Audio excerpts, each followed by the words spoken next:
תודה, ערב טוב. כשהייתי קטן, ולא רק במידות אלא גם בשנים, היה מאוד ברור איך אפשר לזהות בעלי מקצוע. היה להם איזשהו זיהוי לבוש מאוד ברור. אני מניח שכולנו בשנות ה-70 ידענו שכשאנחנו נתקלים בטיפוס הזה,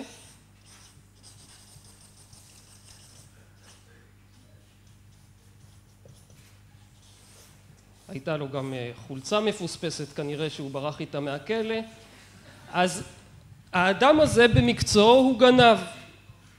זה היה ברור לגמרי בשנים ההם,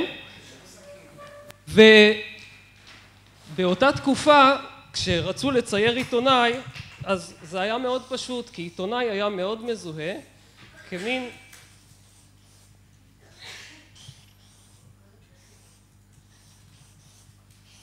היה לו תמיד את הכובע הזה,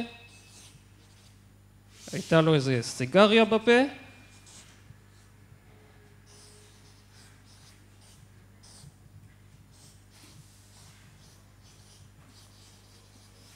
בדרך כלל הוא אחז גם פנקס ועט, אבל הכי חשוב, היה לו פתק כזה בכובע שהיה כתוב עליו פרס. לא הכוונה שאפשר ללחוץ עליו, אלא עיתונות. אז פעם זה היה קל, ואם הייתי קריקטוריסט בתקופה ההיא ורציתי לצייר איש תקשורת, עיתונאי, הייתי יכול להשתמש בדבר הזה. אבל לצערנו היום הדברים השתנו, וגנבים כבר לא מתלבשים כמו שגנבים צריכים להתלבש, ועיתונאים לא חובשים כובעים כמו שהם אמורים, וצריך למצוא פתרונות אחרים. אז היום, אם אני צריך לצייר עיתונאי, הרבה פעמים אני אלך אל ביטוי כמו כלב השמירה שלו דמוקרטיה. כלב שמירה, כולנו יודעים איך אמור להיות מצויר. זה הטיפוס הרציני, החצי מפחיד, חצי מעורר כבוד הזה.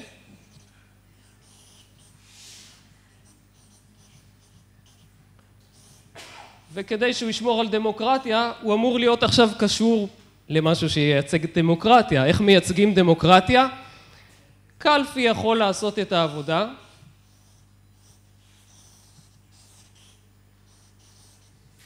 האפשרות של ציבור באמת לבחור.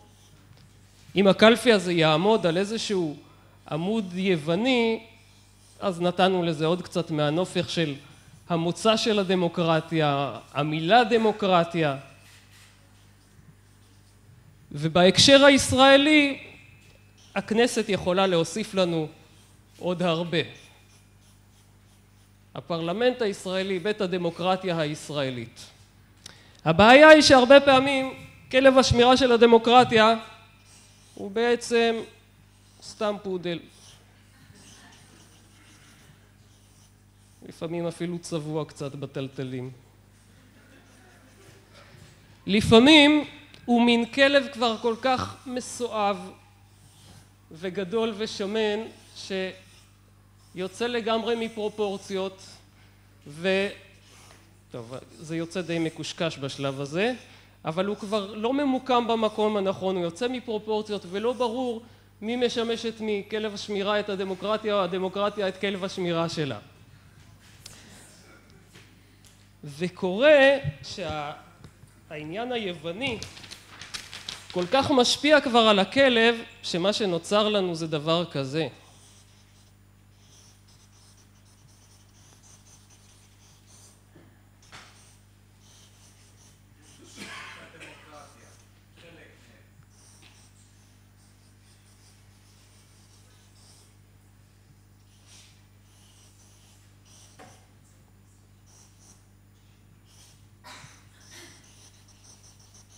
מין מפלצת תלת ראשית כזאת, 3 ראשי כלב, קרברוס קוראים לו את ביוון, שומר הסף, הסלקטור שאולי קובע מי יכול להיכנס אל הדמוקרטיה, מי נכלל בדמוקרטיה ומי לא.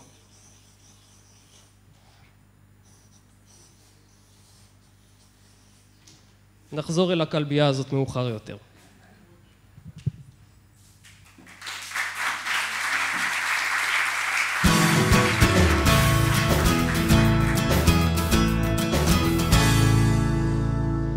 לפעמים כלב השמירה של הדמוקרטיה עושה איזושהי הסבה מקצועית, הוא לא מפנה את העמדה, אבל הוא כבר עובד בצורה אחרת. הוא מתייחס קודם כל אל הציבור כאל, זה הציבור במקרה הזה, מתייחס אליו כאל עיוור, ולכן כלב השמירה שם את עצמו ככלב נחייה.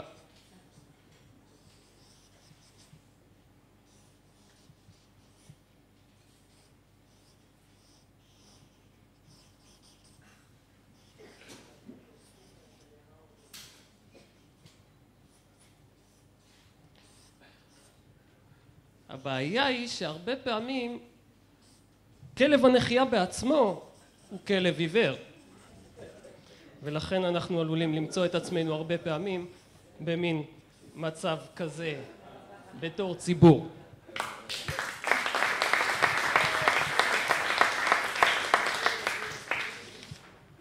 לפעמים הוא הופך לגמרי את התפקידים, ומתקבלת לנו התמונה הזאת.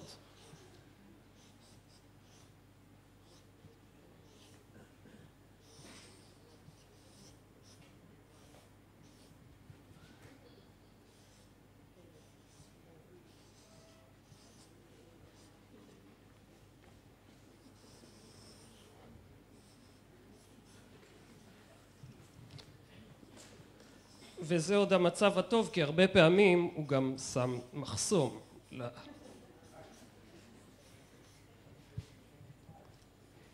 לפעמים הוא עושה שינוי כל כך גדול, כלב השמירה, והוא הופך לצמר גפן בכלל.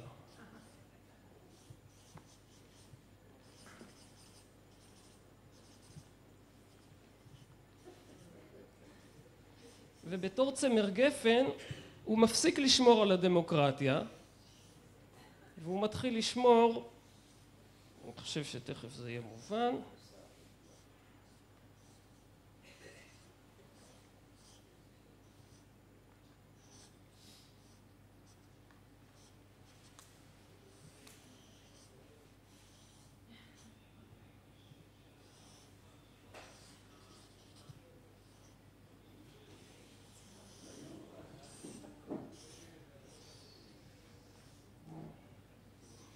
כשכלב השמירה של הדמוקרטיה הופך לצמר גפן, הוא מתחיל לשמור על אתרוגים, לא על דמוקרטיה.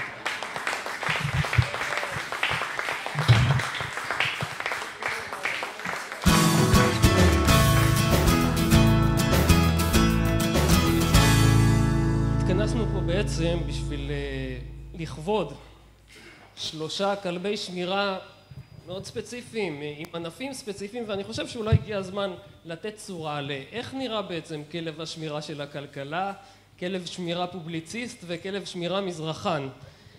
אז הכלכלי, אני מניח, אמור להיות בעצם מין כלב שמירה כזה,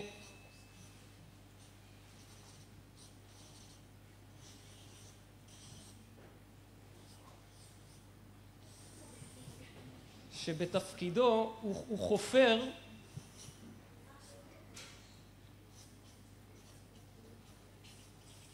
על מנת לגלות איפה נמצאים מצבורי העצמות הגדולים. אני חושב שבמידה רבה אפשר גם לקרוא לכלב הזה יחזקאל, כי יש לו בקעה מלאה עצמות. אז זה כלב שמירה כלכלי. הפובליציסט הוא בעצם עובד מהרהורי ליבו, לכן אני עושה פה איזושהי המרה כזאת.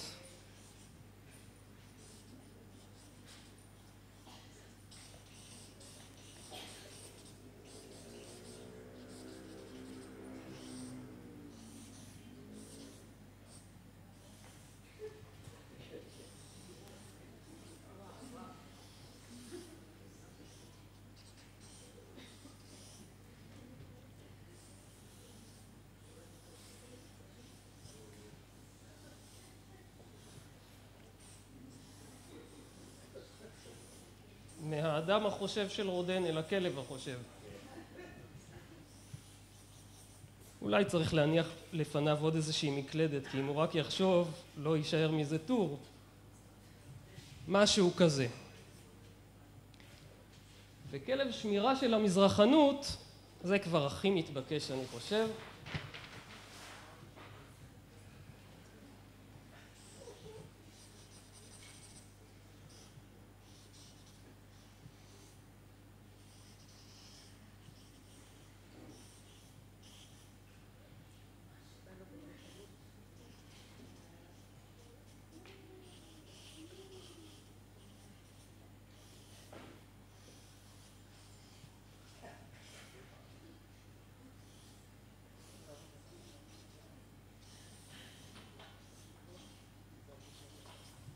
הוא זה שמיילל אל הירח.